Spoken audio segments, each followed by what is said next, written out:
ताज़ा वाक़या जो गिलगित बल्तिस्तान के सयाहती मकाम बाबूसर टॉप का है, जहां बादल फटने से आने वाला सैलाब क़यामत खेज़ तबाही लाया।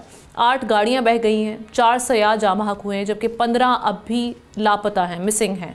मकामी अफराद ने सैकड़ों सयाहों को महफूज मकामात पर मुंतकिल किया, मगर कई स्कूल, मकानात और फसलें भी इस आफत की नज़र हो गई हैं।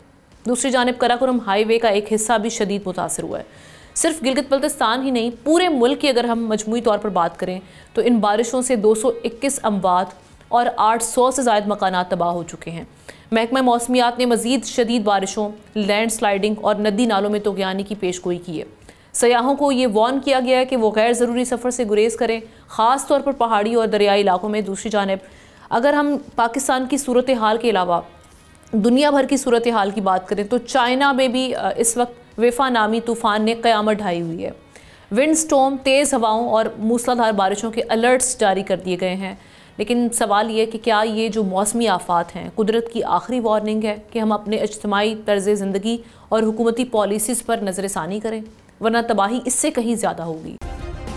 सब्सक्राइब करें और बेल दबाएं ताकि कोई खबर रह न जाए।